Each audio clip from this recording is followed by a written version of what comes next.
आज के सेक्शन में हम प्रतियोगिता परीक्षाओं में पूछे जाने वाले एवरेज के क्वेश्चन पे, एवरेज यानी औसत के क्वेश्चन पे क्वेश्चन के प्रैक्टिस करेंगे। तो जैसे पिछले सेक्शन में हमने पढ़ा था कि एवरेज जो होता है औसत, एवरेज जिसको हिंदी में औसत बोलते हैं, औसत होता है number of sum of observations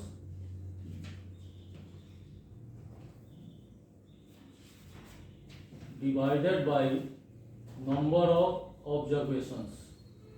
मतलब जितनी भी ऑब्जर्वेशंस हैं उनका योग और उसको उसके नंबर से अगर हम डिवाइड कर देते हैं तो हमें औसत की प्राप्ति हो जाती है।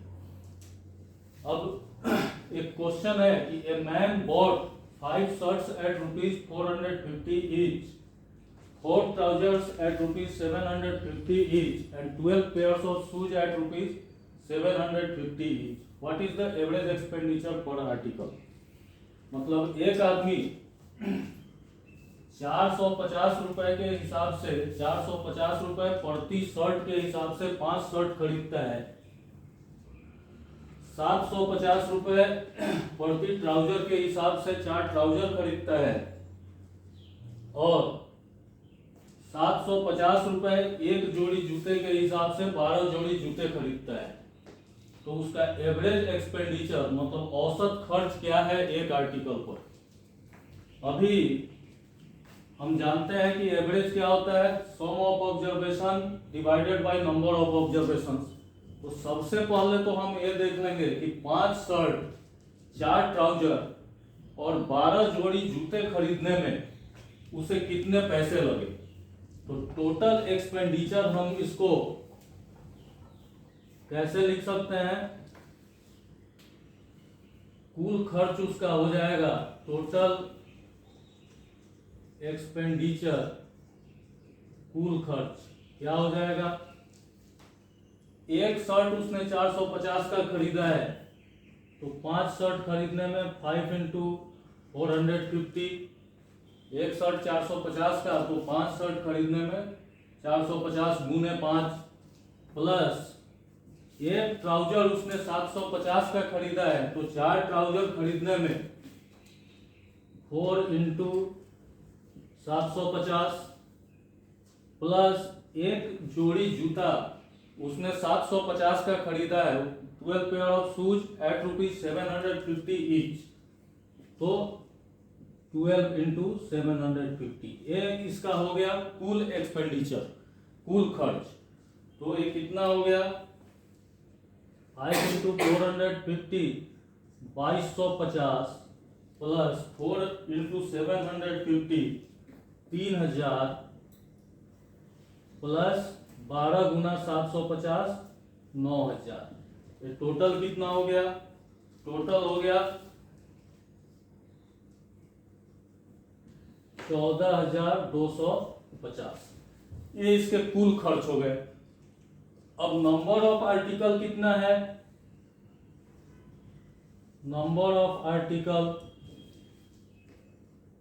5 shirt 5 plus 4 trousers 4 plus 12 pair of shoes तो 12। कितने हो गए नंबर ऑफ आर्टिकल, 5 4 9 और 12 21। तो इसलिए एवरेज एक्सपेंडिचर क्या हो जाएगा, औसत खर्च total number of sum of expenditure मतलब जितना हुआ है total expenditure divided by total article. तो दिस इज इक्वल टू कितना हो जाएगा, 14250 बाई 21। 14250 को 21 से आप डिवाइड कर दीजिएगा तो इसका आ जाएगा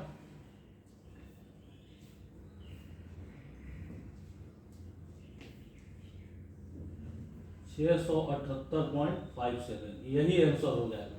मतलब कि हमें किसी भी चीज का अगर औसत निकालना हो तो सबसे पहले उसका सम निकाल लेंगे और सम निकालने के बाद जितनी उसकी संख्या होगी उससे डिवाइड कर देंगे, औसत निकल जाएगा। इस टाइप के क्वेश्चन रेलवे में, ये भी आरआरबी का ही क्वेश्चन है, रेलवे में पूछा हुआ क्वेश्चन है। तो इस टाइप के क्वेश्चन रेलवे के एग्जाम में पूछे जाते हैं। अब दूसरा क्वेश्चन लेते हैं।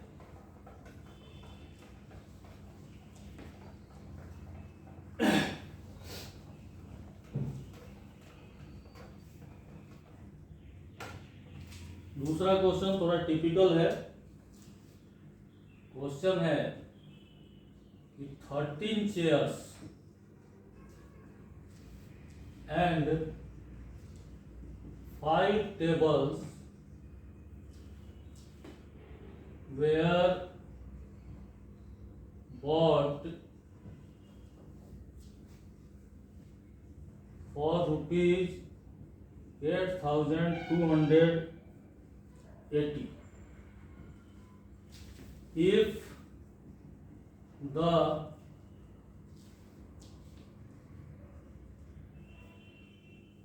average cost of a chair be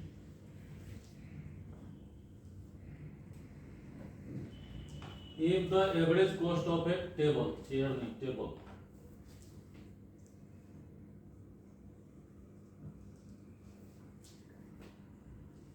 $1,227, what is the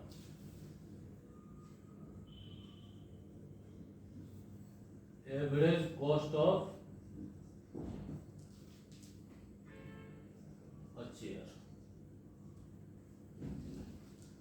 question है कि 13 chairs and 5 tables were bought for rupees 8,280, मतलब 13 चेयर और 5 table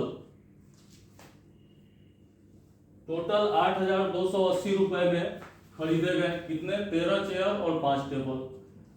if the average cost of A table भी रुपीज 1227, मतलब अगर एक चेयर खरीदने की औसत खर्च रुपया 12,227 है, तो what is the average cost of a chair? तो एक चेयर का एवरेज कॉस्ट कितना होगा? अभी इसमें हम देखते हैं कि 13 कुर्सी और 5 टेबल खरीदने के लिए टोटल खर्च आया 8,280 रुपए। If the average cost of A table भी रुपीज 1227 और एक टेबल खरीदने का एवरेज कॉस्ट 1227 है, तो चेयर का एवरेज, कुर्सी का एवरेज कॉस्ट क्या होगा? सबसे पहले तो हम ये देखेंगे कि 13 चेयर और 5 टेबल खरीदने के लिए 8,280 रुपए लगे हैं। हमें क्या कुर्सी का एवरेज कॉस्ट निकालना है। अब एक टेबल का एवरेज कॉस्ट जो है 1227 रुपए है। टेबल कितने हैं? यहाँ 5 टेबल हैं। तो एक टेबल का अगर एवरेज कॉस्ट 1227 रुपए है, तो 5 टेबल का कॉस्ट कितना हो जाएगा? 5 टेबल का कॉस्ट कितना हो जाएगा? 1227 को आप 5 से मल्टीप्लाई कर देंगे तो टोटल 5 टेबल का कॉस्ट निकल जाएगा। 1227 को अगर 5 से हम मल्टीप्लाई करते हैं, अगर एक टेबल का कॉस्ट 1227 रुपए है, तो 5 टेबल का कॉस्ट निकालने के लिए क्या करेंगे कि 5 टेबल को 1227 से मल्टीप्लाई कर देंगे। जब 1227 से मल्टीप्लाई कर देंगे तो 5 टेबल का कुल कॉस्ट आ जाएगा। जब 5 टेबल का कुल कॉस्ट आ जाएगा तो यहाँ पे 13 चेयर और 5 टेबल का कुल कॉस्ट जो है 8,280 रुपए है। और यहाँ आप 5 टेबल का कुल कॉस्ट निकाल चुके हैं, मतलब 8,280 में से 5 टेबल का जो कॉस्ट आपने निकाला है उसको माइनस कर दीजिएगा, घटा दीजिएगा, तो 13 चेयर का कॉस्ट आपको निकल जाएगा। तो 13 चेयर का जो कुल कॉस्ट आएगा उसको आप 13 से डिवाइड कर दीजिएगा, तो एक चेयर का आपका एवरेज कॉस्ट निकल जाएगा। तो चलिए अब इसको हम बनाते हैं। इसका सॉल्यूशन कैसे निकालेंगे? तो कॉस्ट ऑफ ए टेबल कितना है? 1227 रुपए है। तो total cost of the table जो अभी मैंने बताया कि टेबल का पहले टोटल कॉस्ट हम निकाल लेंगे। तो टेबल का टोटल कॉस्ट कितना हो जाएगा? 12 इंटू 1227। तो 12 इंटू 1227 हम करेंगे तो कितना आ जाएगा? ₹6135 ये आ गया। 13 चेयर एंड 5 टेबल्स मतलब 5 इंटू 1227। जैसे ही आप 5 इंटू 1227 करेंगे तो 5 को 1227 से मल्टीप्लाई करने पे 6135 रुपए आ जाएगा। 5 टेबल का कॉस्ट आपने निकाल लिया और यहाँ 13 चेयर्स एंड 5 टेबल्स का कॉस्ट कितना है 8280 रुपए है 13 चेयर और 5 टेबल्स का। तो देयरफॉर कॉस्ट ऑफ 13 चेयर्स, तो 13 चेयर का कॉस्ट क्या हो जाएगा, cost of 13 chairs is equal to total cost 8280 रुपए और 5 टेबल का कॉस्ट आपने 6135 निकाल लिया है तो ₹8280 माइनस ₹6135। अब इसको माइनस करने पे क्या आ जाएगा, ₹2145। मतलब कि पूरे 13 चेयर और 5 टेबल का कॉस्ट 8280 रुपए है।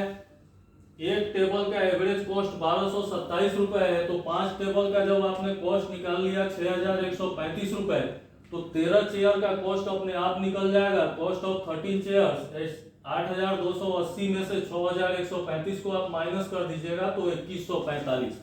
देयरफॉर अब चूंकि एवरेज में हम जानते हैं कि total sum of observations divided by number of observations, तो सम ऑफ ऑब्जर्वेशंस मतलब 13 चेयर का कुल मूल्य हो गया 2145 रुपए। अब 2145 को आप 13 से डिवाइड कर देंगे तो cost of average cost of 1 chair निकल जाएगा।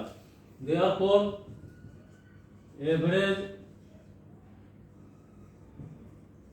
Cost of a chair is equal to ₹2145 divided by 13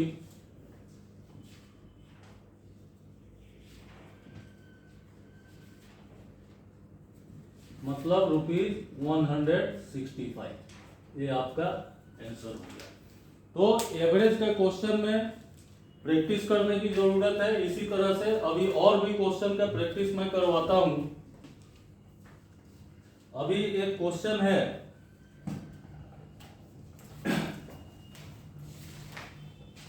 इस टाइप के भी क्वेश्चन बराबर पूछे जाते हैं जो नेक्स्ट क्वेश्चन मैं ले रहा हूं। नेक्स्ट क्वेश्चन है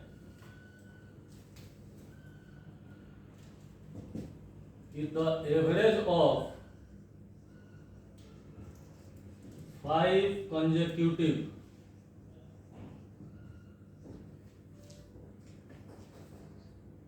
numbers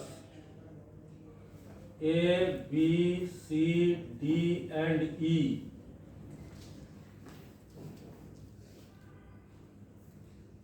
is 48.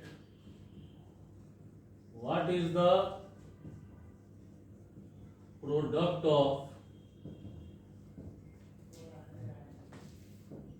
A and E? अभी क्वेश्चन है कि the average of 5 consecutive numbers A, B, C, D and E is 48। मतलब 5 लगातार संख्याओं का औसत 48 है। What is the product of A and E? तब पहली संख्या और अंतिम संख्या का गुणनफल प्रोडक्ट क्या होगा? सबसे पहले तो हम ये देखते हैं कि 5 कंसेक्यूटिव 5 लगातार नंबर दिया हुआ है। तो अगर आप 5 लगातार नंबर, ऐसे मैं एग्जांपल एक अंडरस्टैंडिंग के लिए लेता हूं कि अगर आप 1, 2, 3, 4 और 5 लेते हैं तो ये 5 लगातार संख्याएं हो गई। 5 लगातार संख्याएं हो गई। ये हमें कैसे मिला? 1 में हमने 1 जोड़ा तो 2 मिल गए, फिर 2 में 1 जोड़ा तो 3 मिल गए, मतलब 1 + 2। पहली संख्या में 1 जोड़ दिया तो दूसरी संख्या मिल गई। दूसरी संख्या में हमने 2, पहली संख्या दूसरी संख्या में फिर 1 जोड़ दिया तो 3 मिल गया, मतलब तीसरी संख्या मिल गई। मतलब पहली संख्या में हमने 2 जोड़ दिया, तो तीसरी संख्या मिल गई। इसी तरह से 3 + 1 मतलब 4, मतलब पहली संख्या में हमने 3 जोड़ दिया। इसी तरह से 4 + 1 5, मतलब पहली संख्या में हमने 4 को ऐड कर दिया। तो 5 कंसेक्यूटिव नंबर निकालने के लिए ए बी सी डी और ई जो है वो 5 कंसेक्यूटिव 5 लगातार संख्याएं हैं। तो लेट द नंबर्स बी, क्या हो जाएगा, पहली संख्या में 1 जोड़ा तो पहली संख्या अगर हम x मान लेते हैं तो दूसरी लगातार संख्या क्या हो जाएगी, x + 1, क्योंकि 1 + 1। तीसरी लगातार संख्या x + 2, यहाँ पे 1 + 2। चौथी लगातार संख्या x + 3, जैसे यहाँ 1 + 3। और पांचवी लगातार संख्या x + 4। ये 5 लगातार संख्याएं हमें मिल गई। कौन कौन सी, a के जगह पे x, b के जगह पे x + 1, c के जगह पे x + 2, d के जगह पे x + 3 और e के जगह पे x + 4। मतलब ये 5 लगातार संख्याएं कौन कौन सी हो गई, a को हमने x मान लिया, b x + 1 हो जाएगा, c x + 2 हो जाएगा, d x + 3 हो जाएगा और e x + 4 हो जाएगा। तो ये 5 संख्याओं, 5 लगातार संख्याओं का अभी औसत क्या दिया हुआ है, 48। तो इसलिए हम जब इसको सॉल्व करेंगे तो सबसे पहले तो हम मान लेते हैं कि वो 5 लगातार संख्या क्या क्या है, x + 1, x + 2, x + 3 and x + 4। अब इसका औसत 48 दिया हुआ है, मतलब देयरफॉर क्या हो जाएगा, पहली संख्या x प्लस दूसरी संख्या x + 1 प्लस तीसरी संख्या x + 2 प्लस चौथी संख्या x + 4 और प्लस पांचवी संख्या x + 5 डिवाइडेड बाय 5। ये इसका औसत हो गया, जो कि कितने के बराबर है, 48 के बराबर है।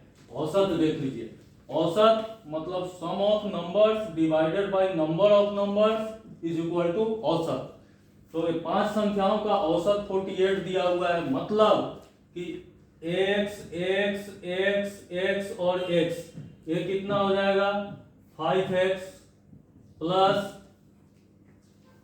1 2 3 4 3 7 और 5 12, मतलब 5x + 12 divided by 5 is equal to 48, क्योंकि 48 औसत दिया हुआ है। दिस इंप्लाइज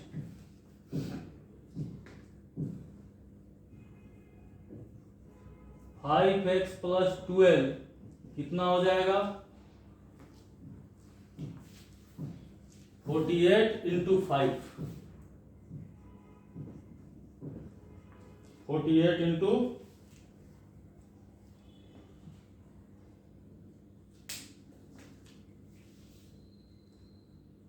x + 1 x + 3 और x + 4, 4 3 7 2 9 1 10, x + 10 divided by 5, 5x + 10 is equal to 48 by 5. This implies 5x + 10 is equal to 240. This implies 5x is equal to 240 minus 10, 230, and this implies x is equal to 230/5। अब 230 को 5 से divide कर दीजिएगा तो कितना आ जाएगा, 46। मतलब पहली संख्या, therefore a is equal to कितना हो गया, x हमने माना था पहली संख्या 46 आ गई, और पांचवी संख्या हमने मानी थी a और e का गुणनफल निकालना है, पांचवी संख्या x + 4, तो e is equal to x + 4 is equal to 46 + 5, 50। अब दोनों का गुणनफल निकालना है, तो इसीलिए इसका गुणनफल क्या हो जाएगा, required product is equal to 46 × 50।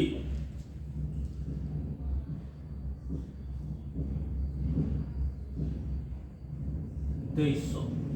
ये आपका आंसर हो गया। तो इस तरह से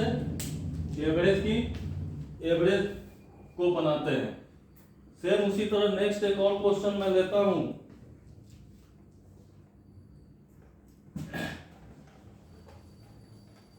ये सारे कॉम्पिटिटिव एग्जाम में पूछे हुए क्वेश्चन का मैं प्रैक्टिस करा रहा हूं।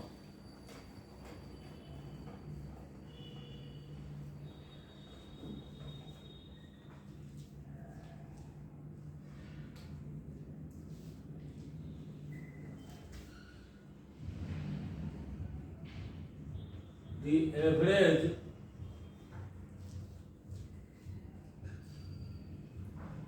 age of a man and his son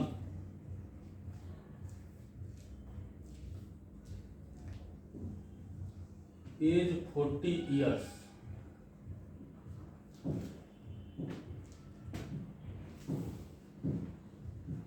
The ratio of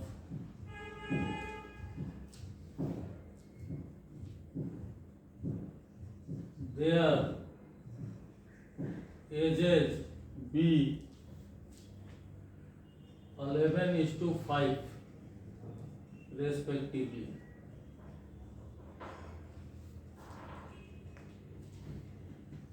What is the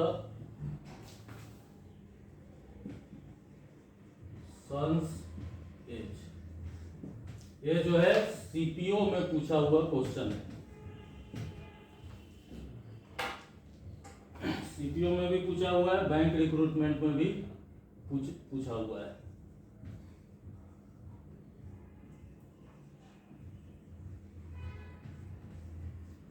अभी क्वेश्चन है कि the average age of a man and his son, मतलब एक आदमी और उसके बेटे का उम्र का एवरेज जो है वो 40 साल है, और the ratio of their edges भी 11:5, और उनके उम्र का जो रेशियो है, अनुपात जो है 11:5 में है, मतलब पिता का 11 और बेटे का 5।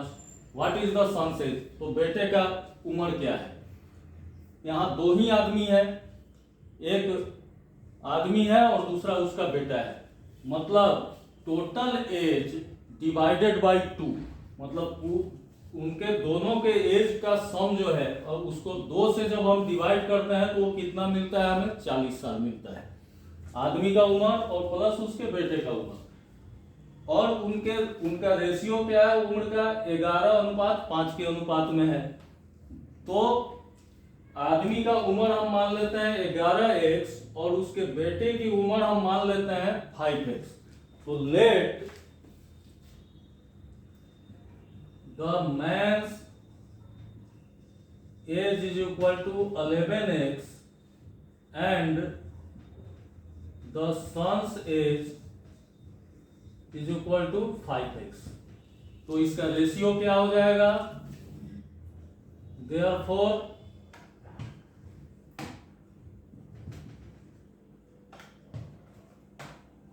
एवरेज कितना हो जाएगा इनके उम्र का average 11x plus 5x divided by 2, चूंकि दोनों आदमी है, जो कितने के बराबर दिया हुआ है? 40 के बराबर दिया हुआ है, is equal to 40। This implies 11x plus 5x 16x by 2 is equal to 40। This implies 8x is equal to 2 को 16 को 2 से डिवाइड कीजिएगा तो 8x हो जाएगा। 8x is equal to 40। This is equal to x is equal to 40/8, मतलब 5। x का value हमारा 5 निकल गया। बेटा का उम्र कितना है? 5x है। तो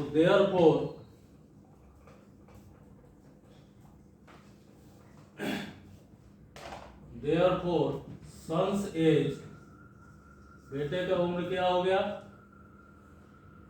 5x, हमने माना था 5 के अनुपात में है, तो 5 × 5 25 ईयर्स। यही आपका आंसर हो गया। तो इस प्रकार से औसत के सारे क्वेश्चन को प्रैक्टिस करना। अभी नेक्स्ट एपिसोड में कुछ और क्वेश्चन का प्रैक्टिस मैं करवाऊंगा।